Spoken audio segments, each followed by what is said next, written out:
ಕಲಶ ಕಾವ್ಯಗಳಲ್ಲಿ ರಾಜಮಲ್ ಜಿ ಪಾಂಡೆಯವರು ಬರೆದಿರುವ ಬಾಲಬೋಧಿನಿ ಟೀಕೆ ಸ್ವಾಧ್ಯಾಯ ನಡೆದಿದ್ದೇ ಇದೆ. ಬಂಧ ಅಧಿಕಾರದ 2ನೇ ಮಂಗಲ ಕಲಶಿದೆ. ನ ಕರ್ಮ ಬಹುಲಂ ಜಗನ್ನ ಚಲನಾತ್ಮಕಂ ಕರ್ಮವಾ ನಾನೈಕ ಕರಣಾನಿ ವಾ ಚಿರಚಿದ್ವಿಧೋ ಬಂಧಕೃತ್ ಯದೈಕ್ಯಂ ಉಪಯೋಗಭೂ ಸಮುಪಯಾತಿ ರಾಗಾದಿಭಿಃ ಸ ಏವ ಕಿಂಚಿತ್ ಕೇವಲಂ ಭವತಿ ಬಂಧಹೇತುರ್ನೂನಂ. ಮೊದಲೇ ಬಂಧದ ಸ್ವರೂಪವನ್ನು ಹೇಳುತ್ತಾರೆ. ಯತ್ ಉಪಯೋಗಭೂ ರಾಗಾದಿಭಿಃ ಐಕ್ಯಂ ಸಮುಪಯಾತಿ ಸ ಏವ ಕೇವಲಂ ಕಿಲ ನೃಣಾಂ ಬಂಧಹೇತುಃ ಭವತಿ. ಯಾವ ಚೇತನಾ ಗುಣರೂಪದ ಮೂಲವಸ್ತುವು ರಾಗದ್ವೇಷ ಮೋಹರೂಪದ ಅಶುದ್ಧ ಪರಿಣಾಮಗಳ ಜತೆ ಐಕ್ಯತೆಯ ರೂಪದಿಂದ ಪರಿಣಮಿಸುತ್ತದೆ.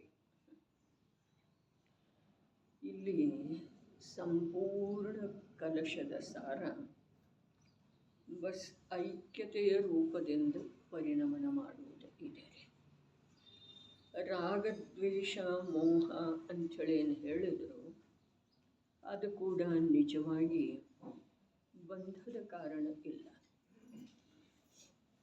ಆದ್ರೆ ಚೇತನಾರೂಪ ಯಾವ ಮೂಲ ವಸ್ತು ಇದೆ ಅದರದ ಆ ರಾಗದ್ವೇಷ ಮೋಹದ ಜೊತೆಗೆ ಏಕತೆ ಆಗ್ತಿದೆ ಅಲ್ಲ, ಅದು ಬಂಧದ ಕಾರಣ ಇದೆ. ರಹಸ್ಯ ಸ್ಪಷ್ಟ ಮಾಡೋದು ಇಷ್ಟೇ ಇದೆ. ಏನ ಏಕತೆ ಯಾವುದರ ಜೊತೆಗೆ ರಾಗದ್ವೇಷ ಮೋಹದ ಜೊತೆಗೆ. ಯಾವುದರದ ಮೂಲ ಚೇತನಾರೂಪ ಯಾವ ವಸ್ತು ಇದೆಯೋ ಆ ವಸ್ತುವೆಂದರೆ ನೋಡ್ರಿ, ಆ ಚೇತನಾರೂಪ ಇರುವಂಥ ಯಾವ ವಸ್ತು ಇದೆ ಅದ ದೇಹದ ಜೊತೆಗೆ ಆಗಲಿ ಯಾವುದೇ ಭಿನ್ನ ಸಂಯೋಗಿ ವಸ್ತುವಿನ ಜೊತೆಗೆ ಆಗಲಿ ಕರ್ಮದ ಜೊತೆಗೆ ಆಗಲಿ ಉದಯ ರೂಪ ಕರ್ಮದ ಜೊತೆಗೆ ಆಗಲಿ ಅದರ ಏಕತೆ ಇಲ್ಲ, ಆಗೋದು ಸಾಧ್ಯ ಇಲ್ಲ. ಅದರ ಏಕತೆ ಬಸ್ ಪರಿಣಮನ ಏನಿದೆ ಅಲ್ಲ, ಆ ಪರಿಣಮನದ ಮೂಲಕ ರಾಗದ್ವೇಷ ಮೋಹದ ಜೊತೆಗೆ ಮಾತ್ರ ಏಕತೆ ಆಗ್ತಿದೆ. ಸೂಕ್ಷ್ಮ ಇದೆ ಆದ್ರೂ ಸ್ಪಷ್ಟ ಇದೆ. ಮೂಲ ವಸ್ತುವಿಂದ ಚೇತನಾರೂಪ ಪರಿಣಮನ ಇದೆ ಅಲ್ಲ, ಅದೇ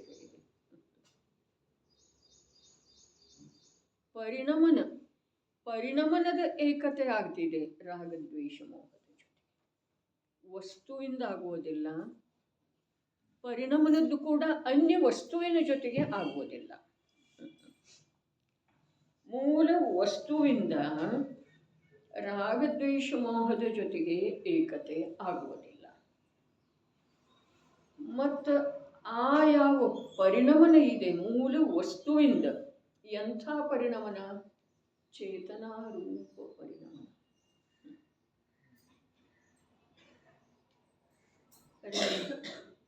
ಚೇತನಾರೂಪದ ಪರಿಣಮನ ಮೂಲ ವಸ್ತುವಿಂದ ಇಲ್ಲದೆ ಹೋದರೆ ಏಕತೆಯ ಪ್ರಶ್ನೆಯೇ ಬರುವುದಿಲ್ಲ. ಅರ್ಥಾತ್ ಇದರಿಂದ ಸಿದ್ಧ ಏನಾಗ್ತಿದೆ ಅಂತಂದ್ರೆ, ಇದರಿಂದ ರಾಗ ದ್ವೇಷ ಮೋಹದ ಕೂಡ ಯಾವ ದೋಷ ಇಲ್ಲ. ಒಂದು ಮಾತು. ಎರಡನೇದೇನು ಸಿದ್ಧ ಆಗ್ತಿದೆ ಅಂತಂದ್ರೆ, ಮೂಲ ವಸ್ತು ಯಾವುದರ ಜೊತೆಗೇನು ಏಕರೂಪ ಆಗುವುದಿಲ್ಲ. ಮೂಲ ವಸ್ತು ವಿಕಾರದ ಜೊತೆಗೇನು ಏಕರೂಪ ಆಗುವುದಿಲ್ಲ, ಪರವಸ್ತುವಿನ ಜೊತೆಗೇನು ಏಕರೂಪ ಆಗುವುದಿಲ್ಲ. ಈ ಮೂಲ ವಸ್ತುವಿನ ಪರಿಣಮನ ಏನಿದೆ ಅಲ್ಲ, ಅದು ಬರೀ ಪರಿಣಮನಿದ್ರೂ ಏಕರೂಪ ಆಗೋ ಪ್ರಶ್ನೆ ಬರ್ತಿರ್ಕಿಲ್ಲ. ಆದರೆ ಚೇತನಾ ರೂಪ ಪರಿಣಮನ ಇದೆ ಅಲ್ಲ, ಹಾಗೆ ಜೀವನಾಮದ ಮೂಲ ವಸ್ತುವಿನ ಚೇತನಾ ರೂಪದ ಪರಿಣಮನ ಇದೆ ಅಲ್ಲ, ಅದರ ಮೂಲಕ ಜೀವ ವಸ್ತುವೇ ಏಕರೂಪ ಆಗ್ತಿದೆ. ಯಾವುದರ ಜೊತೆಗೆ? ದೇಹದ ಜೊತೆಗಲ್ಲ, ಕರ್ಮದ ಜೊತೆಗಲ್ಲ, ರಾಗ ದ್ವೇಷ ಮೋಹದ ಜೊತೆ. ಎಷ್ಟು ವಿಶೇಷದ್ದ ಅದು. ರಾಗದ್ವೇಷ ಮೋಹದ ಯಾವ ದೋಷ ಇಲ್ಲ. ಯಾವುದ್ರೊಳಗ? ಬಂಧದೊಳಗ. ಬಂಧದ ಸ್ವರೂಪ ಹೇಳ್ತೇವಂದ್ರಲ್ಲ, ಬಂಧದೊಳಗ ರಾಗದ್ವೇಷ ದ್ವೇಷ ಮೋಹದ ಯಾವ ಕೈವಾಡನೂ ಇಲ್ಲ. ಯಾವುದೇ ಪ್ರಕಾರದ ಅದರ ಕಾರಣದಿಂದ ಬಂಧ ಆಗ್ತಿದೆ ಅನ್ನೋ ಮಾತೇ. ಯಾವುದೇ ಕಾರಣದಿಂದ? ರಾಗದ್ವೇಷ ಮೋಹದ. ಇನ್ನು ಮೂಲ ವಸ್ತುವಿಗೆ ರಾಗದ್ವೇಷ ಮೋಹದ ಕಾರಣದಿಂದ ಬಂಧ ಆಗ್ತಿದೆ ಅನ್ನೋದನ್ನು ಇಲ್ಲ. ಅದರ ಮೂಲ ವಸ್ತು ಚೇತನಾರೂಪ ಪರಿಣಮನ ಮಾಡ್ತಿದೆ ಅಲ್ಲ, ಆ ಪರಿಣಮನದ ಮೂಲಕ ಬಂಧ ಆಗ್ತಿದೆ ಪ್ರಭು. ಅಚೇತನ ರೂಪ ಪರಿಣಮನ ಮಾಡುವಂಥ ಜಡ ದ್ರವ್ಯಕ್ಕ ಬಂಧ ಆಗೋದಿಲ್ಲ.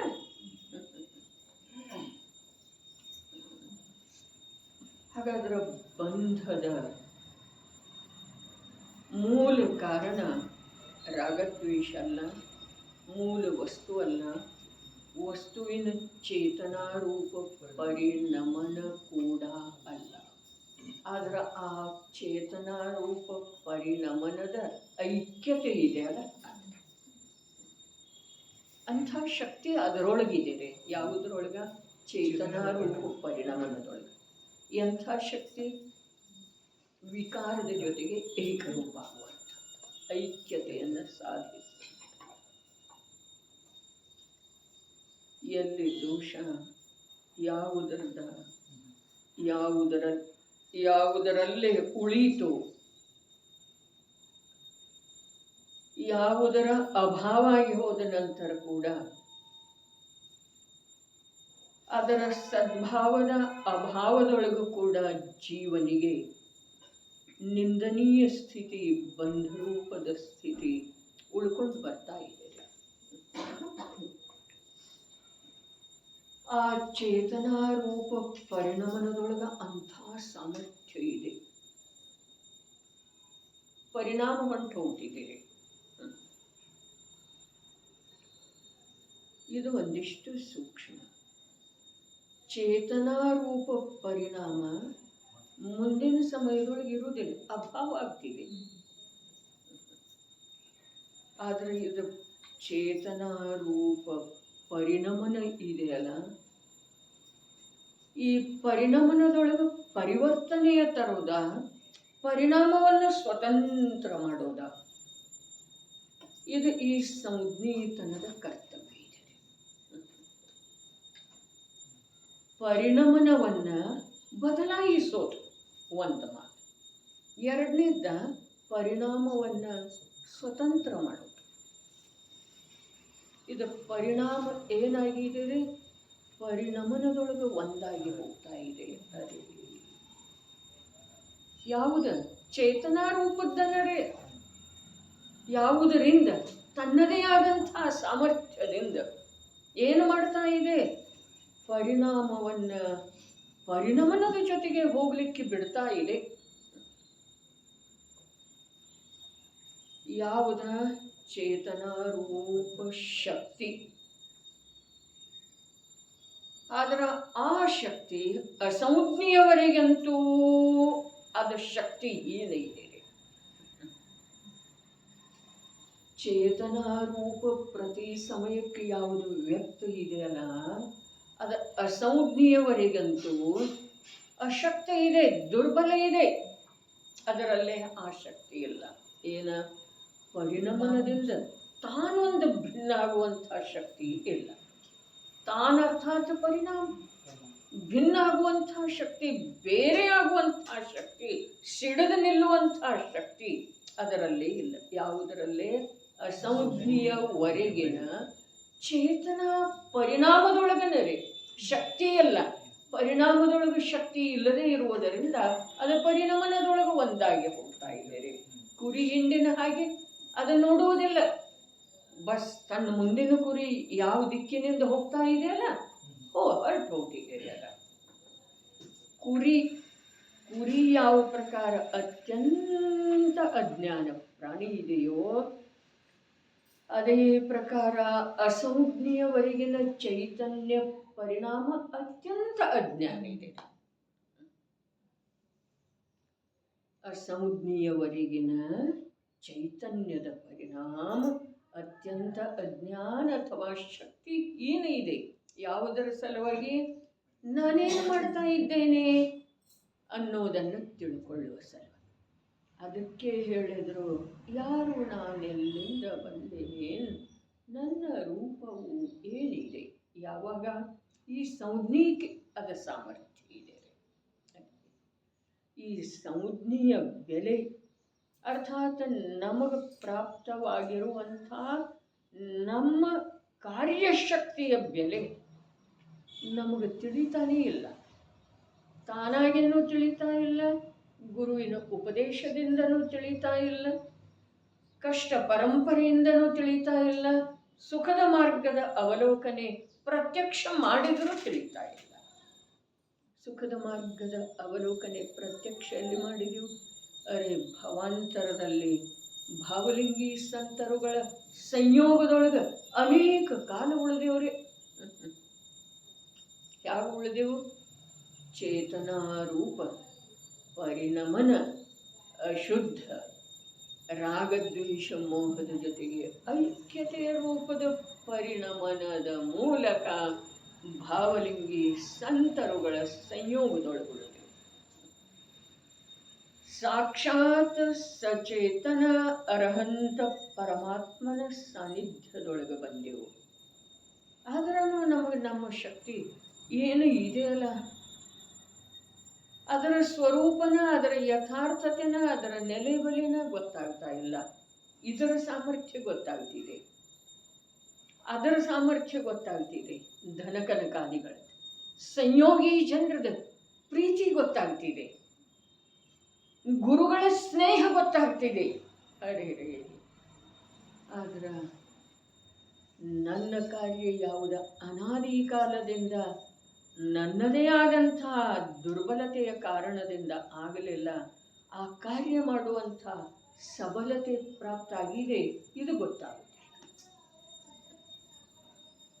ಉಳಿದದ್ದು ಎಲ್ಲ ಗೊತ್ತಾಗ್ತದೆ. ಶ್ರುತ ಪರಿಚಿತ ಅನುಭೂತ ಸೌವಸ್ಯ ವಿಕಾಮ ಭೋಗ ಬಂಧ. ತಾನಾಗೇನು ಇಚ್ಛೆ ಆಗ್ತಿದೆ, ಯಾವ ಶುದ್ಧತೆ ಇರುವುದಿಲ್ಲ ಇಚ್ಛೆ ಆಗುವ ಸಲುವಾಗಿ. ಯಾವುದೋ ಒಂದು ಪದಾರ್ಥದ ಮೇಲೆ ಅದು ಚೈತನ್ಯ ಇರಬಹುದು, ಅಚೈತನ್ಯ ಇರಬಹುದು.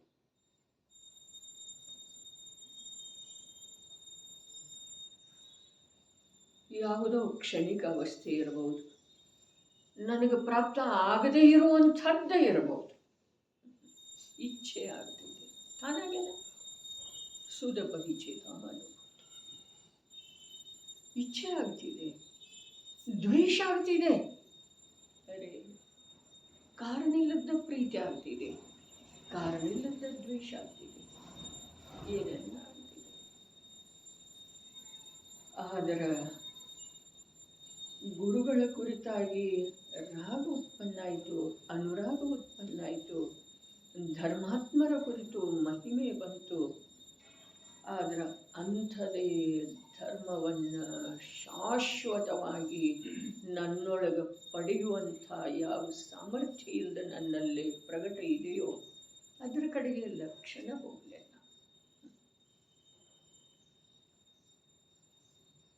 ಏನು ಮಾಡೋದ? ಅಕ್ಷಮ್ಯ ಅಪರಾಧದೊಳಗನ್ನು ಮುಂದುವರಿತಾ ಇದ್ದೇವೆ.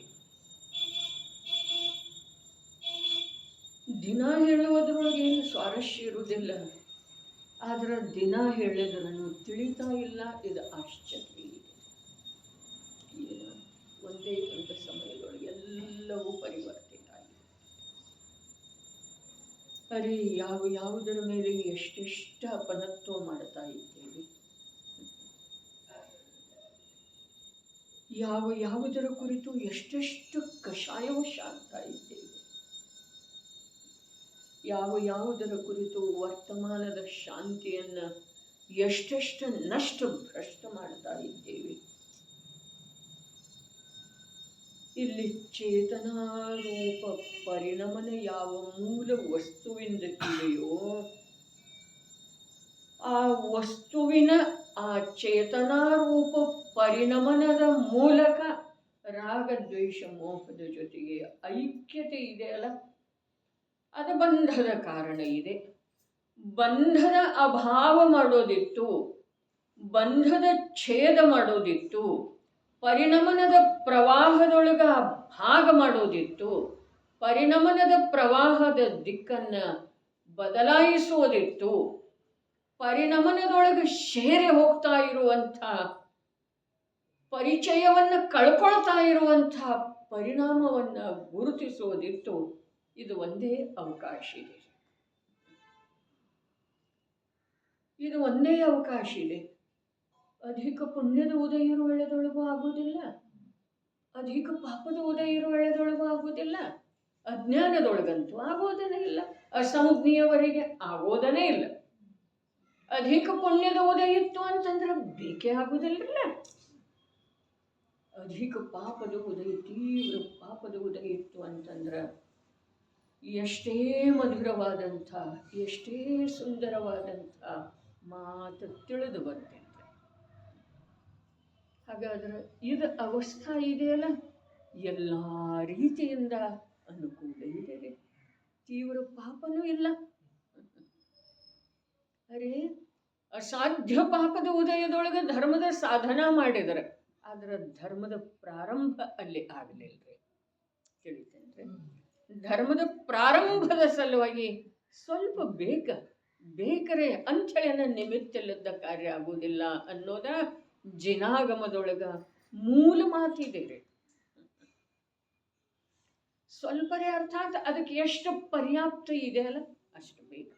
ಹಾಗಾದ್ರೆ 7ನೇ ನರಕದೊಳಗನೂ ಸಮ್ಯಕ್ ದರ್ಶನ ಆಗ್ತಿದೆಯಲ್ಲ ಪಾಪದ ಉದಯದೊಳಗ. ಅರೆ ಅದರ ಸಿದ್ಧತೆ ಬಹಳ ಮೊದಲಾಗಿರ್ತಿದೆ, ಬಹಳ ಮೊದಲಾಗಿರ್ತಿದೆ. ಇದ್ದಕ್ಕಿದ್ದ ಹಾಗೆ ಆಗೋದಿಲ್ಲ.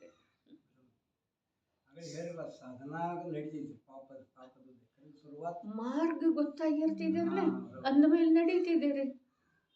ಮಾರ್ಗದ ಪರಿಚಯ ಆಗಿರ್ತಿದೆಯಲ್ಲ, ಆ ಮಾರ್ಗದೊಳಗೆ ಯಾವ ಒಂದು ನಿರಾಕುಲ ಶಾಂತಿ ಇದೆ ಅದರ ಅನುಭೂತಿ ಆಗಿರ್ತಿದೆಯಲ್ಲ ಅಂಥೇಳಿ ತೀವ್ರ ಪುರುಷಾರ್ಥದಿಂದ ಮಹಾಪಾಪದ ಉದಯದಿಂದ ಜೀವ ಪರಿವರ್ತಿತ ಅರ್ಥಾತ್ ಉಪಯೋಗವನ್ನು ತಕ್ಕೊಳ್ಳೋದು ಸಾಧ್ಯ ಇದೆ ರೀ.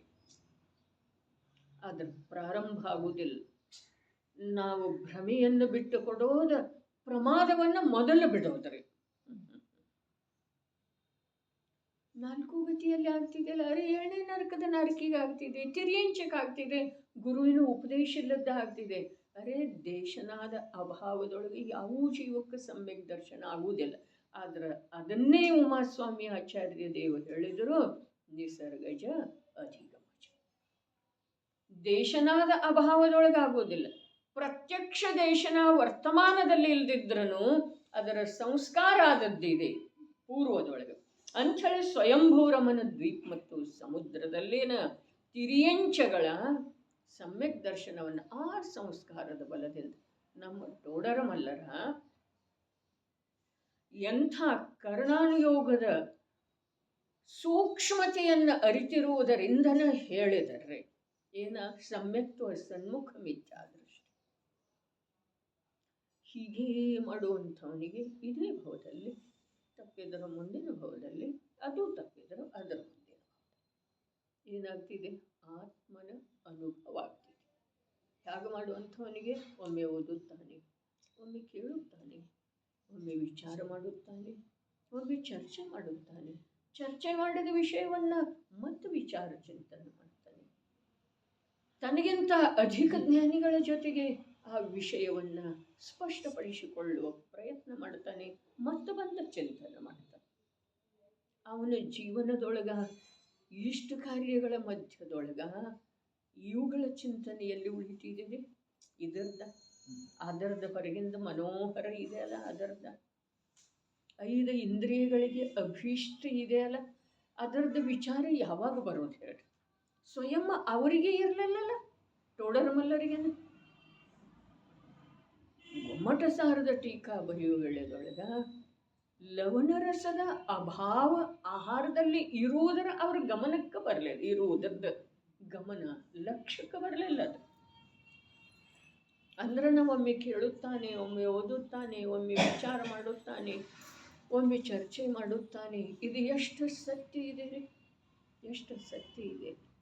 ನಾವು ಪ್ರಯತ್ನ ಹೇಗೆ ವಿಚಾರ ಮಾಡೋದಿರ್ತಿದೆ, ಯಾವುದರ ವಿಚಾರ ಮಾಡೋದಿರ್ತಿದೆ, ಯಾವಾಗ ಚಿಂತನೆ ಮಾಡೋದಿರ್ತಿದೆ, ಯಾವಾಗ ಸ್ವಾಧ್ಯಾಯ ಮಾಡೋದಿರ್ತಿದೆ, ಯಾವಾಗ ಸಾಮಾಯಿಕ ಮಾಡೋದಿರ್ತಿದೆ. ಇವೆಲ್ಲ ಕೃತ್ರಿಮವಾಗಿ ಯಾರು ಮಾಡ್ತಾರಲ್ಲ ಅವರಿಗೆ ಸಮ್ಯಕ್ ದರ್ಶನದ ಯಾವ ಅವಕಾಶ ಇಲ್ಲ. ಅದನ್ನು ಟೋಡರಮಲ್ಲರನ್ನ ಹೇಳಿದ್ದಾರೆ. ಸ್ವಾಧ್ಯಾಯ ಮಾಡ್ತಾನೆ, ಏನೇನು ಮಾಡ್ತಾನೋ, ವ್ರತಗಳ ಅಂಗೀಕಾರ ಮಾಡ್ತಾನೆ, ಸಂಯಮದ ಪಾಲನೆ ಮಾಡ್ತಾನೆ. ಆದರೂ ಕೂಡ ತತ್ವಜ್ಞಾನ ಇಲ್ಲದಿದ್ದರೆ ಅವನು ಸಮ್ಯಕ್ ದರ್ಶನದ ಅಧಿಕಾರಿ ಇಲ್ಲ. ಹಾಗಾದ್ರೆ ತತ್ವಜ್ಞಾನ ಏನು ಅಕ್ಷರದೊಳಗಿದೆ ರೀ. ಅದರದ ನಿರಂತರ ಅವಲಂಬನೆ ಯಾವುದರದ? ಅಕ್ಷರದ ವಿಷಯದ್ರೆ. ಹಾಗೆ ಆಗುತ್ತಿಲ್ಲ. ಇದ್ದಕ್ಕಿದ್ದ ಹಾಗೆ ಧರ್ಮ ಇದಾಗ್ತಿದೆ ರೀ. ಇದ್ದಕ್ಕಿದ್ದ ಹಾಗೆ ಯಾವುದು? ಬಾಹ್ಯಾಚರಣೆ, ದಶಲಕ್ಷಣದ ಆಚರಣೆ ಆಗ್ತಿದೆ. ಇದು 10 ಕೆಲಸ ಬಿಟ್ಟು ಹೇಳಿದಾರನ್ನಲ್ಲ, 100 ಕೆಲಸ ಬಿಟ್ಟು ದಿನದೇವನ ದರ್ಶನ ಮಾಡು, 1000 ಕೆಲಸ ಬಿಟ್ಟು ಸ್ವಾಧ್ಯಾಯ ಮಾಡು, 1,00,000 ಕೆಲಸ ಬಿಟ್ಟು ತತ್ವದ ಚಿಂತನೆ ಮಾಡು, ಆತ್ಮನ ಧ್ಯಾನ ಮಾಡು ಹೇಳಿದ. ಅದನ್ನು ಬಿಡೋದ ಇದನ್ನು ಮಾಡೋದ ಸುಲಭ ಇದೆ ರೀ. ಯಾಕೆ? 2 ಹೊರಗದವ್ರಲ್ಲ, 2 ಹೊರಗದವು. ಮತ್ತು ಹೊರಗಿನ ರೂಢಿ ಇವನಿಗೆ ಅನಾದಿಯಿಂದ ಇದೆ. ಶ್ರುತ ಇದೆ, ಪರಿಚಿತ ಇದೆ, ಅನುಭೂತ ಇದೆ. ಕಠಿಣ ಇದೆ. ಕಠಿಣ ಇದ್ರೂ ಕೂಡ ಮಾಡದ ವಿನಃ ಆಗೋದಿಲ್ಲ. ಮಾಡಬೇಕಾದ್ರೆ ಇಂಥ ಅವಸರನ ಬೇಕು. ಇಂಥ ಅವಸರ ಅನಂತ ಕಾಲದೊಳಗೂ ಎಂದಾದರೂ ಒಮ್ಮೆ ಸಿಗೋದು ಸಾಧ್ಯ ಇದೆ. ಸಿಗೋದು ಸಾಧ್ಯ ಇದೆ ಅಂಥೇಳಿ ಭವಿಷ್ಯದ ಅಪೇಕ್ಷಾದಿಂದ ಹೇಳೋದು ಏನೀಗ ವರ್ತಮಾನದ ಅಪೇಕ್ಷಾದಿಂದರೆ ಎಂದಾದರೂ ಒಮ್ಮೆ ಅನಂತ ಕಾಲದೊಳಗೆ ಎಂದಾದರೂ ಒಮ್ಮೆ ಸಿಗೋದು ಸಾಧ್ಯ ಇದೆ ಅಂಥೇಳಿ ಹೇಳಿದ್ದ. ಈ ವರ್ತಮಾನದ ಅಪೇಕ್ಷಾದಿಂದ ಅಥವಾ ಭವಿಷ್ಯದೊಳಗೆ ಎಂದಾದರೂ ಒಮ್ಮೆ ಮತ್ತೆ ಸಿಗ್ತಿದೆ ಅಂತಾರೆ. ವರ್ತಮಾನದ ಅಪೇಕ್ಷೆ ಯಾವುದರದ ನಾವು ಶಬ್ದದ ಭಾವವನ್ನು ಎಷ್ಟೆಷ್ಟು ಗಂಭೀರವಾಗಿ ಸ್ವೀಕಾರ ಮಾಡ್ತಾ ಇದ್ದೇವೆ ಅದನ್ನು ನಮಗೇ ಬಿಟ್ಟದ್ದು ವಿಷಯ. ನಾವೇ ತಿಳಿಯಬೇಕಾದಂಥ ವಿಷಯ, ನಾವೇ ನಿರ್ಣಯ ಮಾಡಬೇಕಾದಂಥ ವಿಷಯ. ಅರೆ ಏನು ಹೇಳಿತು? ಚೇತನಾರೂಪದ ಪರಿಣಮನ ಯಾವ ಮೂಲ ವಸ್ತುವಿಂದ ಇದೆಯಲ್ಲ ಅದು ಅಶುದ್ಧ ಅಶುದ್ಧ ಅಶುದ್ಧ ಅಶುದ್ಧ ಆಗ್ತಾ ಇದೆ. ಅದನ್ನ ಆ ಪರಿಣಮನದ ದಿಕ್ಕನ್ನು ಶುದ್ಧತೆಯ ಕಡೆಗೆ ತಿರುಗಿಸಬೇಕಾದ್ರೆ ಪರಿಣಾಮದ ಸಾಮರ್ಥ್ಯ ಸ್ವತಂತ್ರ ರೂಪದಿಂದ ಮೇಲೆದ್ದು ಬರಬೇಕಾದ್ರೆ ಅದೊಂದು ಸಂಜ್ಞೆ ದಶಾ ಪ್ರಾಪ್ತ ಇರುವಂಥ ಜೀವನಿಗೆನ ಸಾಧ್ಯ ಇದೆ. ಮತ್ತು ಅದರಲ್ಲೇ ಕೂಡ 2 ಏನು ಹೇಳಿತು? ತೀವ್ರ ಪಾಪದ ಉದಯದೊಳಗನೂ ಆಗುವುದಿಲ್ಲ, ತೀವ್ರ ಅಧಿಕ ಪುಣ್ಯದ ಉದಯದೊಳಗನೂ ಆಗೋದಿಲ್ಲ. ಅವನಿಗೆ ಬೇಕಿರೋದಿಲ್ಲ. ಎಲ್ಲರೂ ಪ್ರೀತಿ ಮಾಡ್ತಾರಲ್ಲ, ತಾಯಿ ತಾಯಿ ತಾಯಿ ಅಂದ ನಂತರ ಅವನಿಗೆ ಇನ್ನೇನು ಬೇಕಾಗಿದೆ? ಈ ಚೇತನ ಆತ್ಮನಿಗೆ ಇನ್ನೇನು ಬೇಕಾಗಿದೆ? ಅಲ್ಲೇ ಮಸ್ತ್ ಇರ್ತಾನ್ರಿ ಅವ. ಅರೆ ಪ್ರೀತಿ ಮಾಡುವಂಥ ಜನರ ಮಧ್ಯದೊಳಗೆ ಮೋಹಿ ಜೀವ ಮೈ ಮರೆಯುವ ಸಲುವಾಗಿ ಯಾವ ವಿಶೇಷತೆ ಬೇಕಿಲ್ಲ. ಭೀಕರವಾದಂಥ ಪ್ರತಿಕೂಲತೆಯೊಳಗೂ ಕೂಡ ಇವು ಎಚ್ಚರ ಆಗಲಿಲ್ಲ ಅಂದಮೇಲೆ ಅನುಕೂಲತೆಯೊಳಗೆ ಎಲ್ಲಿ ಆಗ್ತಾನೆ? ಪ್ರತಿಕೂಲತೆಯೊಳಗೂ ಕೂಡ ಇವನ ವಿವೇಕ ದಬ್ಬಿ ಹೋಗ್ತಿದೆ ರೀ. ದಪ್ಪಿ ಹೋಗ್ತಿದೆ. ನಮ್ಮ ಮೇಲಿಂದನೇ ನಾವು ವಿಚಾರ ಮಾಡೋದಲ್ಲ. ಶರೀರಕ್ಕ ಯಾವುದೋ ಅಪಘಾತದ ಮೂಲಕ ಭಾರಿ ವ್ಯತ್ಯಯ ಬಂದಿರೋ ವೇಳೆದೊಳಗ ನಾವು ತತ್ವದ ವಿಚಾರ ಮಾಡಬಹುದೇನು? ರೋಗದ ಮೂಲಕ, ಅಸಾತಾವೇದನೆಯ ತೀವ್ರ ಉದಯದ ಮೂಲಕ, ದೇಹದೊಳಗೆ ಪೀಡೆ, ಅಸಹನೀಯ ಪೀಡೆ ಆಗ್ತಾ ಇರೋ ವೇಳೆದೊಳಗ ಪುತ್ರ ಪ್ರತ್ಯಕ್ಷ ಶತ್ರುವಿನ ಹಾಗೆ, ನಾರ್ಕಿಯ ಹಾಗೆ, ಅಸುರ ಕುಮಾರನ ಹಾಗೆ ವರ್ತಿಸ್ತಾ ಇರೋ ವೇಳೆದೊಳಗ ಆಗಬಹುದೇನ್ರಿ?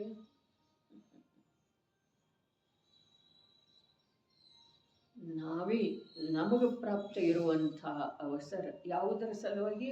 ಬಂಧದ ವಿಚ್ಛೇದ ಮಾಡುವ ಸಲುವಾಗಿ. ವಿಚ್ಛೇದ ಅಂದ್ರೆ ಏನ? ಮೊನ್ನೆ ದೈವಯೋಗದಿಂದ ಬಂತಲ್ಲ, ನೀರು ಹರ್ಕೊಂಡು ಹೋಗ್ತಾ ಇರ್ತಿದೆ, ಒಂದು ದಿನ್ನೆ ಎತ್ತರದ ಪ್ರದೇಶ ಬಂತು ಅಂತಂದ್ರೆ ಅದು ಈ ಭಾಗ. ಅರೆ ಆ ಎತ್ತರದ ಪ್ರದೇಶ ಅಂದ್ರನ ಈ ಸಂಜ್ಞೀತನ ಇದೆ. ಆದ್ರೆ ಸಂಜ್ಞೀತನ ಇದ್ರೂ ಕೂಡ ಇವು ತತ್ವದ ಬಗ್ಗೆ ಯಾವುದೇ ಪ್ರಕಾರದಿಂದ ಮೂಲ ವಸ್ತುವಿನ ಸ್ವರೂಪವನ್ನು ತಿಳಿದುಕೊಳ್ಳುವ ಮತ್ತು ವರ್ತಮಾನದಲ್ಲಿ ಅನುಭವಿಸ್ತಾ ಇರುವಂತಹ ದುಃಖವನ್ನ ದೂರ ಮಾಡುವ ಇವು ಎರಡು ವಿಚಾರ ಇಲ್ಲದೆ ಹೋದ್ರೆ ಅದು ಪ್ರವಾಹ ಏಕರೂಪದಿಂದನೇ ಹೊರಟು. ಸ್ವಲ್ಪ ಏನಾದರೂ ಅದಿನ್ನು ಇದ್ರೂ ಕೂಡ ಇಬ್ಬಾಗ ಆಗುವಂಥ ಅವಕಾಶ ಉಳಿಯೋದಿಲ್ರಿ. ಅದು ಯಾವುದೋ ಒಂದೇ ಮಾರ್ಗದಿಂದ, ಸ್ವಲ್ಪ ಇಳಿಜಾರಿನ ಮಾರ್ಗದಿಂದ, ಸ್ವಲ್ಪ ಯಾವುದೋ ತನಗೆ ಅನುಕೂಲ ಮಾರ್ಗದಿಂದ ಹೊರಟು. ಚೇತನಾರೂಪ ಪರಿಣಮನ ಯಾವ ಮೂಲ ವಸ್ತುವಿಂದ ಇದೆಯೋ ಅದು ರಾಗದ್ವೇಷ ಮೋಹದ ಜೊತೆಗೆ ಏಕಾಗುವುದರಿಂದ ಬಂದಾಗ್ತಿದೆ. ಇದೇನು ಐಕ್ಯತೆ ಶಬ್ದ ಇದೆಯಲ್ಲ, ಈ ಶಬ್ದನ ಅಲ್ಲಿ ಮುಂದೆ ಸಮ್ಯಕ್ ದೃಷ್ಟಿಗಳಿಗೆ ಇಂದ್ರಿಯ ಮತ್ತು ಮನಸ್ಸಿನ ವಿಷಯ ಹೇಳಿದಾರಲ್ಲ, ಅಲ್ಲಿ ತಿಳ್ಕೊಳ್ಳೋದು. ವಿಷಯದೊಳಗೆ ವರ್ತಿಸಿದ್ರೂ ಕೂಡ ಇಲ್ಲಿ ಒಮ್ಮೆ ಹೇಳಿದಾರಂದ ಮೇಲೆ ಮುಗೀತ್ರಿ. ಏಕತೆ ಎಲ್ಲಿ ಬೇಕೋ ಅಲ್ಲಿ ತಿಳ್ಕೊಳ್ಳೋದು. ಎಲ್ಲಿ ಇದೆ ಪ್ರತ್ಯಕ್ಷ ರಾಗದ್ವೇಷ, ಸಮ್ಯಕ್ ದೃಷ್ಟಿಯ ಜೀವನದೊಳಗಿದೆ, ಮುನಿಯ ಜೀವನದೊಳಗಿಲ್ಲ, ಅರಹಂತ ಸಿದ್ಧರ ಜೀವನದೊಳಗಿಲ್ಲ. 4 ಪ್ರಕಾರದ ವಿಭಾಗ ಮಾಡಿ ಸಿದ್ಧರಿಗಿಲ್ಲ, ಮುಕ್ತ ಜೀವರಿಗಿಲ್ಲ ಬಂಧ. ಅರೆ ಬುದ್ಧಿಯೊಳಗೆ ಇಷ್ಟ ಆಕರ್ಷಿತವಾದಂಥ ಪರಮ ಸತ್ಯ ವಿಷಯವನ್ನ ಈ ಕಲಶದಲ್ಲಿ ಆಚಾರ್ಯ ಅಮೃತಚಂದ್ರದೇವ ಹೇಳಿದ್ದಾರೆ. ಮತ್ತು ಟೀಕಾಕಾರರ ತಮ್ಮ ವಿಶೇಷ ಪ್ರತಿಭೆಯನ್ನ ಅತ್ಯಂತ ಪ್ರಗಟ ರೂಪದಿಂದ ಮೆರೆಸಿದ್ದಾರೆ. ಕಾರ್ಮಣ ವರ್ಗಣಗಳಿಂದ ಬಂದಾಗಬೇಕಾದ್ರೆ ಅರೆ ವಿಷಯ ತಲೆಗುಳಿಬೇಕ್ರೆ. ಹೇಳೋದು ದೊಡ್ಡ ಮಾತಲ್ಲ, ಗ್ರಂಥ ಇಟ್ಕೊಂಡು ಕೂಡೋದು ದೊಡ್ಡ ಮಾತಲ್ಲ. ಯಾವ ವಿಷಯದ ಚರ್ಚೆ ನಡೆದಿರ್ತಿದೆ ಅದು ಬುದ್ಧಿಯೊಳಗೆ ಉಳಿಲಿಕ್ಕೆ ಬೇಕು. ಬಂಧ ಯಾವುದರಿಂದ ಆಗ್ತಿದೆ? ಅರೆ ಬಂಧದ ಸ್ವರೂಪ ಹೇಳ್ತೇವೆ ಅಂತ ಹೇಳಿದ್ರಲ್ಲ, ಮೂಲ ಟೀಕಾಕಾರರ ಮೊದಲನೇ ವಾಕ್ಯನ ಏನು ಹೇಳಿದ್ರು? ಮೊದಲೇ ಬಂಧದ ಸ್ವರೂಪವನ್ನು ಹೇಳುತ್ತಾರೆ, ಬಂಧದ ಸ್ವರೂಪ ಹೇಳ್ತಾರೆ. ಹಾಗಾದ್ರೆ ಬಂಧ ಸಿದ್ಧರಿಗಿಲ್ಲ ಅನ್ನೋದು ಸಂಪೂರ್ಣ ಜಗತ್ತ ನಂಬುತ್ತಿದ್ದೀರಿ. ಜೈನ್ ಜಗತ್ತಂದ್ರೆ, ಸ್ವಾಧ್ಯಾಯಿ ಜಗತ್ತಂದ್ರೆ ಸಿದ್ಧರಿಗೆ ಬಂಧ ಇಲ್ಲನ? ಅರೆ ಮೋಕ್ಷ ಎಲ್ಲಿ ಪೂರ್ಣ ರೂಪದಿಂದ ಪ್ರಗಟ ಇದೆ ಅಲ್ಲಿ ಅಂಥದ್ದು ಬಂಧ ಇರ್ತಿದೆ. ಹಾಗಾದ್ರೆ ಸಿದ್ಧರಿಗೆ ಯಾಕೆ ಬಂಧ ಇಲ್ಲ? ಕಾರ್ಮಣ ವರ್ಗಣಗಳಿಂದ ಬಂಧ ಆಗುವುದಿಲ್ಲ. ಕಾರ್ಮಣ ವರ್ಗಣಗಳಿಂದ ಆಗಬೇಕಾದ್ರೆ ಸಿದ್ಧರಿಗೆ ಎಂಥ ತರ್ಕ ಇದೆ. ಯಾವ ಪ್ರಕಾರದ ಸಿದ್ಧಿ ಇದೆ ವಸ್ತು ಸ್ವರೂಪದ ಅಥವಾ ಬಂಧದ ಸ್ವರೂಪದ, ಅದರ ತಿಳ್ಕೊಳ್ಳಿಕ್ಕೆ ಯಾರಿಗೆ ಬಿಡುವಿದೆ? ಯಾರಿಗೆ ಬೇಕು? ಯಾರಿಗೆ ಆಗಿದೆ? ಬಿಡು ಇಲ್ಲದ ಬಂದಿದ್ದೇವೇನ? ಬೇಕೆ ಯಾರಿಗಾಗಿದೆ? ಯಾವುದಕ್ಕೆ ಬಂದಿದ್ದೇವೋ ಅನ್ನೋದನ್ನ ನಮ್ಮ ಅಂತರಂಗದೊಳಗೆ ವಿಚಾರ ಮಾಡಿ ನೋಡಿದ್ರೆ ತಿಳಿಬಹುದು ಯಾವುದಕ್ಕೆ ಬಂದಿದ್ದೇವು. ಬಿಡು ತೆಗೆದು ಬಂದಿದ್ದೇವಲ್ಲ, ಆದ್ರೆ ಬೇಕೆಷ್ಟಾಗಿದೆ, ಎಷ್ಟು ಬೇಕಾಗಿದೆ? ಬಂಧದ ಸ್ವರೂಪವನ್ನು ತಿಳ್ಕೊಳ್ಳೋದು ಯಾರಿಗೆ ಬೇಕಾಗಿದೆ? ಬಂಧ ಯಾರಿಗೆ ಪ್ರತ್ಯಕ್ಷ ಭಾರರೂಪ ಅಸಹನೀಯ ಯಾರಿಗೆ ಕಾಣಿಸ್ತಾ ಇದೆಯೋ ಅವರಿಗೆ ಬೇಕಾಗಿದೆ ಏನ? ಬಂಧದ ಸ್ವರೂಪ ತಿಳ್ಕೊಳ್ಳೋದು. ನಮಗೆ ಬಂಧ ಅಸಹನೀಯ ಎಲ್ಲಿ ಅನಿಸ್ತಾ ಇದೆ? ಉತ್ಸಾಹ ಇದೆ ರೀ, ಬಂಧದೊಳಗೆ ಅತ್ಯಂತ ರುಚಿ ಇದೆ ರೀ. ರುಚಿ ಇದ್ದಾಗನ ನಾವು ಸಂಯೋಗದೊಳಗೆ ಅಷ್ಟು ಆಕರ್ಷಿತ ಇದ್ದೇವೆ. ರುಚಿ ಇದ್ದಾಗನ ನಮ್ದು ದೇಹ ಎಷ್ಟೇ ಪ್ರತಿಕೂಲ ಇದ್ರೂ ಕೂಡ ಅದರದ್ದು ಬಿಡುವುದಿಲ್ರಿ. ಕಾರ್ಯ ಅನ್ರಿ, ಕರ್ತವ್ಯ ಅರೆ ಮಾಡಲಿಕ್ಕೆ ಬೇಕಲ್ಲ, ಮಾಡಲಿಕ್ಕೇ ಬೇಕನ್ನುವ ಅಭಿಪ್ರಾಯದೊಳಗನ ಇದೆ ಅದರದ್ದು ರುಚಿ. ಬಂಧದ ಸ್ವರೂಪವನ್ನು ತಿಳ್ಕೊಳ್ಳೋದು ನಮಗೆ ಬೇಕೆಲ್ಲಾಗಿದೆ, ಎಷ್ಟು ಬೇಕಾಗಿದೆ. ಬಂಧದ ಸ್ವರೂಪವನ್ನು ಯಾರು ತಿಳ್ಕೊಳ್ತಾರೋ, ಬಂಧ ಯಾರಿಗೆ ಅತ್ಯಂತ ದುಃಖ ರೂಪ ಅನ್ನಿಸ್ತಾ ಇದೆಯೋ, ಅತ್ಯಂತ ಭಾರರೂಪ, ಇನ್ನಾಗುವುದಿಲ್ಲಪ್ಪ, ಇನ್ನ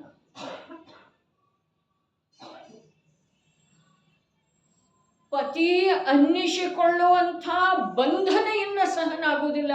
ಅಂಥ ಪರಿಸ್ಥಿತಿಯೊಳಗೆ ಅವನು ವಿಚ್ಛೇದದ ವಿಚಾರ ಮಾಡ್ತಾನೆ. ಪತ್ನಿ ಅನ್ನಿಸಿಕೊಳ್ಳುವುದು ಯಾವಾಗ ಅಸಹನೀಯ ಆಗುತ್ತಿದೆ ಆವಾಗ ವಿಚ್ಛೇದದ ವಿಚಾರ ಮಾಡ್ತಾಳೆ ಆ ಜೀವ, ಆ ಮಹಿಳೆ, ಆ ಸ್ತ್ರೀ. ಅದೇ ಪ್ರಕಾರ ದೇಹದ ಜೊತೆಗೆ ಸಂಯೋಗದ ಜೊತೆಗೆ ಉತ್ಸಾಹ ಇದೆಯೇನ? ಸಾಕಾಗಿದೆ.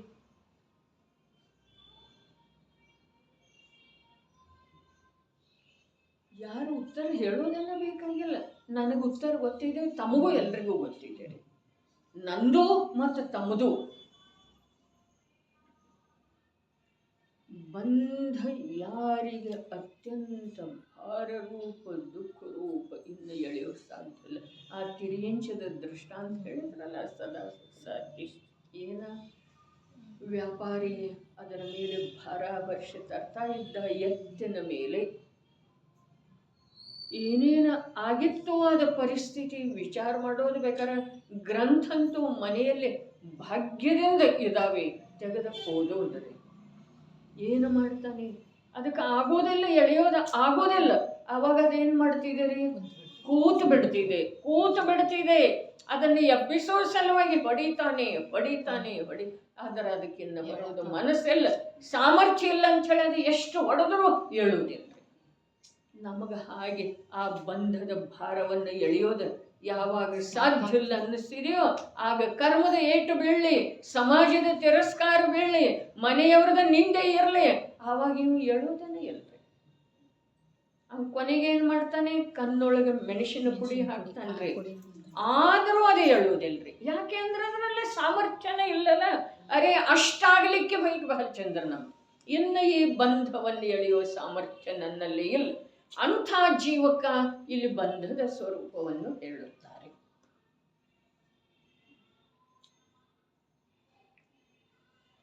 ಇನ್ನು ನನಗೆ ಈ ದೇಹ, ಈ ಸಂಯೋಗ, ಈ ರಾಗವರ್ಧಕ, ರಾಗದ್ವೇಷಗಳ ಜನಕ, ಇಚ್ಛೆಯ ಜನಕ,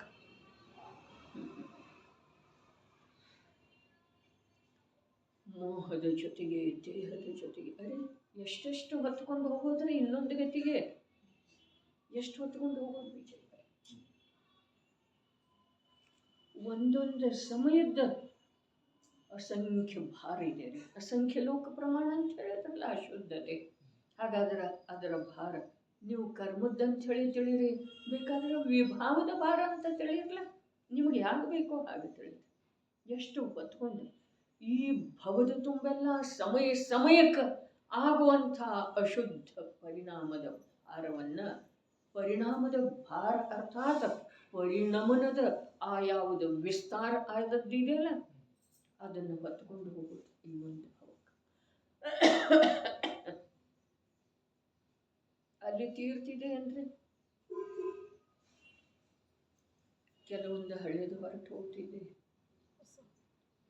ಬಹಳಷ್ಟು ಮತ್ತು ಹೊಸದು ಬರ್ತಿದೆ. ಏಕಾಕಿ ಜೀವ ಶ್ರೇಣಿಕ, ಏಕಾಕಿ ಜೀವ. ಮೊದಲು ಏಕಾಕಿ ಶಬ್ದ ತಿಳ್ಕೊಳ್ರಿ. ಏಕಾಕಿ ಜೀವ, ಅರೂಪಿ ಜೀವ ಎರಡನೇದು. ಅರೂಪಿ ಜೀವ ಜ್ಞಾನ ಮತ್ತು ಆನಂದ ಸ್ವಭಾವಿ ಜೀವ. ಎಷ್ಟು ಎಳೆಯೋದ್ರೆ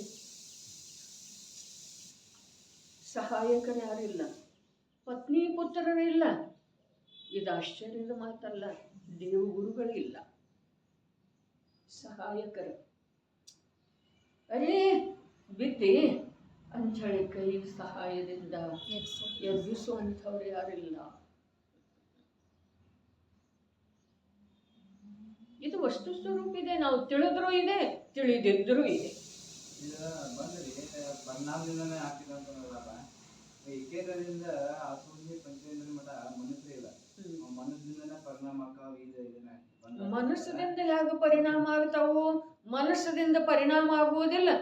ಮನಸ್ಸಿನಿಂದ ಪರಿಣಾಮಗಳನ್ನು ತಿಳಿಯುವ ಶಕ್ತಿ ಇರ್ತಿದೆ.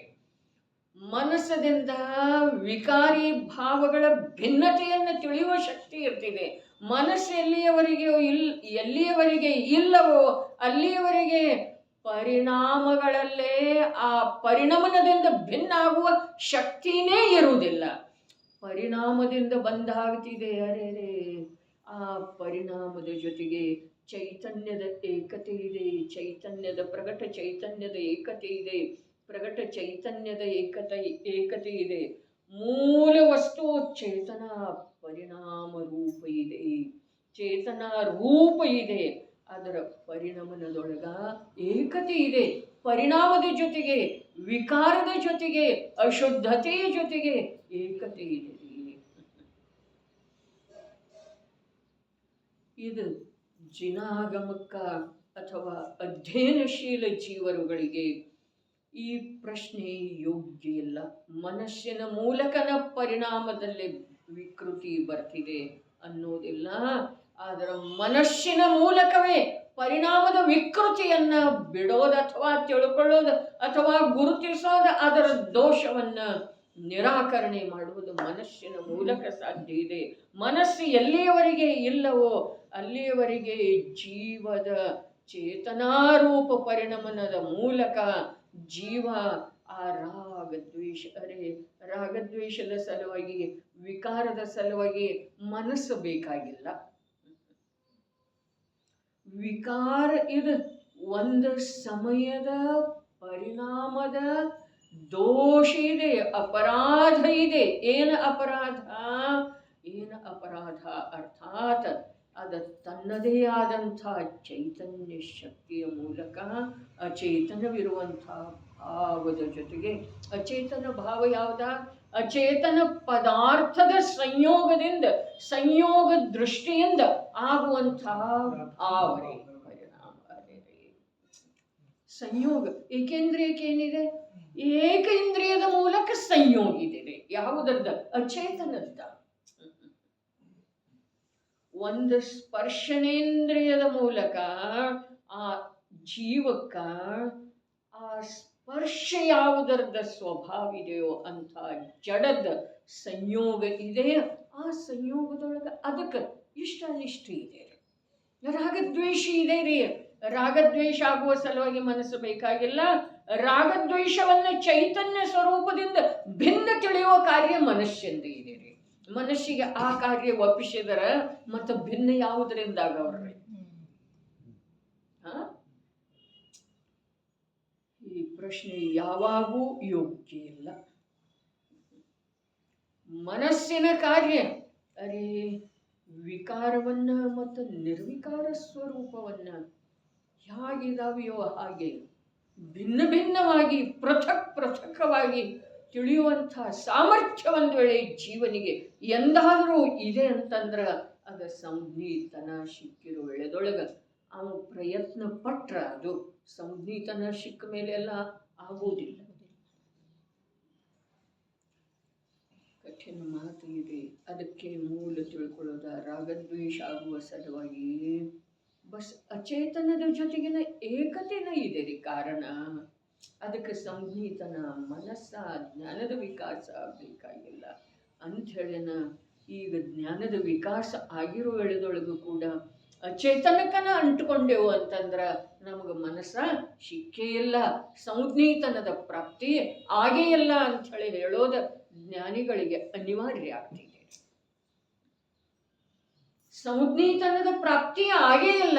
ಏನ ಅಚೇತನದ ಜೊತೆಗಿನ ಅಂಟಿಕೊಳ್ಳುವ ಪರಿಣಮನ ಅಶುದ್ಧ ಪರಿಣಮನ ಆಯಿತು ಅಂತಂದ್ರೆ ಜೀವನ ಅದರೊಳಗನ ಹೋಯಿತು ಅಂತಂದ್ರೆ ಇವು ಮನುಷ್ಯ ಈ ಜೀವ ಮನುಷ್ಯ ಆಗಿದ್ದ, ಜೈನಾಗಿದ್ದ, ಜನಶಾಸನದ ಅಧ್ಯಯನ ಮಾಡಿದ ಅನ್ನೋದು ಸಂಜ್ಞೆ ಅನ್ನೋದ ಮೊದಲು ಅನ್ವಯಿಸೋದಿಲ್ಲ. ಮತ್ತೆ ಏನಂತಾರಲ್ಲ तुला मनामध्ये चांगलं परिणाम ठेवा, परिणाम करा ಅಂತಾರೆ. ಮತ್ತೆ ಇದು ಹೆಂಗಿದೆ? ಅದ ಲೌಕಿಕದ ಮಾತಿದೆ ರೀ, ಲೌಕಿಕದ ಮಾತಿದೆ, ಸ್ಥೂಲ ಮಾತಿದೆ. ಇನ್ನು ಒಂದು ವೇಳೆ ಅದರದ್ದು ನಿಮಗೆ ಶಬ್ದಶಃ ಅರ್ಥ ಬೇಕಾಗಿದ್ರೆ ಮನುಷ್ಯನೊಳಗ चांगले ಪರಿಣಾಮ ಅರ್ಥಾತ್ ಪರಿಣಾಮದೊಳಗೆ चांगलेತನ ಶುದ್ಧತನ ಯಾವುದರಿಂದ ಬರ್ತಿದೆಯಲ್ಲ ಆ ಶುದ್ಧಾತ್ಮನನ್ನು ಗ್ರಹಣ ಮಾಡಿ. मनामध्ये परिणाम चांगले ಮನುಷ್ಯನೊಳಗ ಚಿತ್ತದೊಳಗ ಪರಿಣಾಮ ಯಾವುದರಿಂದ चांगले ತನ್ನ ಸಲುವಾಗಿ ಆಗುತ್ತಿದೆಯಲ್ಲ ಆ ಶುದ್ಧಾತ್ಮನನ್ನು ಧಾರಣ ಮಾಡಪ್ಪ. ಅವರ ಸ್ಥೂಲ ರೂಪ ಏನು ಹೇಳಿದ್ರು ಹೇಳಿ, ಪ್ರತಿಯೊಂದು ಶಬ್ದಕ್ಕ ಆ ಶಬ್ದ ಯಾವ ರೂಪದಿಂದ ರಚನೆ ಆಗಿರ್ತಿದೆ ವಾಕ್ಯ, ಅದಕ್ಕೆಲ್ಲದಕ್ಕೂ ಯಥಾರ್ಥವಾದಂಥ ಪ್ರಶಸ್ತವಾದಂಥ ಅರ್ಥ ಜನಶಾಸನದೊಳಗೆ ಸಿಗ್ತಿದೆ. ನೋಡೋದ ತಿಳ್ಕೊಳ್ಳೋದ ಬೇಕು. ಮನಸ್ಸೆಲ್ಲದ चांगले ಆಗೋದನ್ನ ಇಲ್ರಿ. ತನ್ನ ಒಳಿತ ಮನಸ್ಸೆಲ್ಲದ ಆಗೋದನೇ ಇಲ್ಲ. ಆದ್ರೆ ಆ ಮನಸ್ಸ ಅನಾದಿ ರೂಢಿಯ ಹಾಗೇನ ಹೋಯ್ತು ಅಂತಂದ್ರೆ ಅವನದೇನು ಒಳ್ಳೇದು ಆಗೋದು ಇಲ್ಲ. ಅನಾದಿ ರೂಢಿ ಏನ ಅಚೇತನದ ಜೊತೆಗೆ ಏಕತ್ವ. ದೇಹ ಅಂದ್ರೆ ನಾನು, ಧನದಿಂದ ನನ್ನ ಮಹಿಮೆ, ಅರೆ ಅಧಿಕಾರದಿಂದ ನನ್ನ ಮಹಿಮೆ, ಶರೀರದ ಸಾಮರ್ಥ್ಯದಿಂದ ನನ್ನ ಮಹಿಮೆ, ತಪಸ್ಸಿನಿಂದ ನನ್ನ ಮಹಿಮೆ. 8 ಪ್ರಕಾರದ ಗರ್ವ ಹೇಳಿದಾರಂತೆ. ಮನಸ್ಸು ಪ್ರಾಪ್ತ ಆದ ನಂತರ ಅದೊಂದು ಲಾಭ ಆಗ್ತಿದೆ ನೋಡ್ರಿ, ಏನ 8 ಪ್ರಕಾರದ ಗರ್ವ ಮಾಡುವ ಅವಕಾಶ. ಅದೇನು ಮೊದಲು ಇರ್ಲಿಕ್ಕಿಲ್ಲ ಅಸಂಜ್ಞೆಯವರಿಗೆ. ಅದೇನು ಅಸಂಜ್ಞಿ ಪಂಚೇಂದ್ರಿಯ ಏನು ಎಲ್ಲ ಕನ್ನಡಿ ಇರುವಂಥ ಒಂದು ರೂಮ್ ಒಳಗೆ ಕೋಣೆಯೊಳಗೆ ಹೋದ ನಂತರ ತನ್ನ ಮುಖವನ್ನು ನೋಡಿ ಏನು ಅಭಿಮಾನ ಮಾಡುವುದಿಲ್ಲ.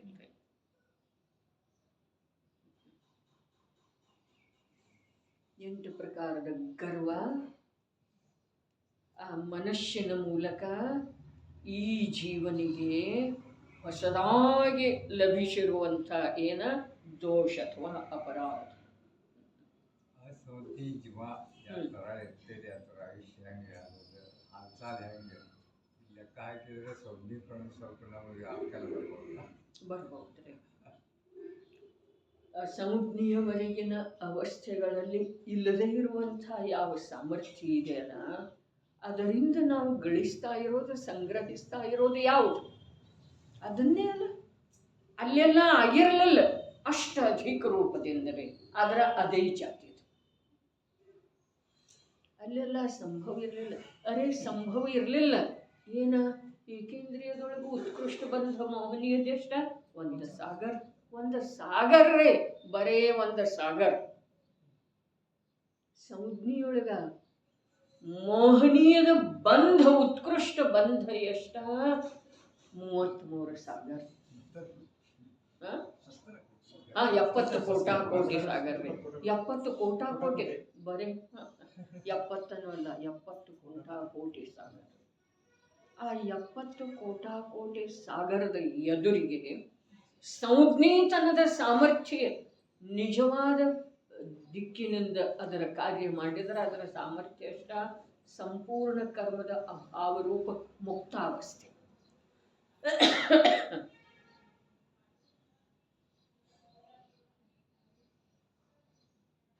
ಹಾಗಾದ್ರೆ ಅಲ್ಲಿ ಎಷ್ಟು ಪಾಪ ಮಾಡಲಿಕ್ಕೆ ಆಗಲಿಲ್ಲಲ್ಲ,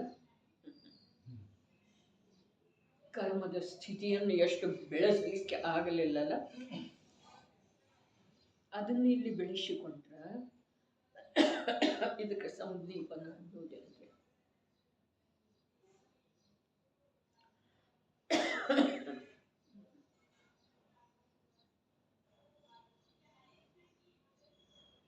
ಒಂದು ಸಲ ಓದ್ತೇನೆ ನೋಡ್ರಿ, ಅದು ಒಂದು ವಾಕ್ಯ.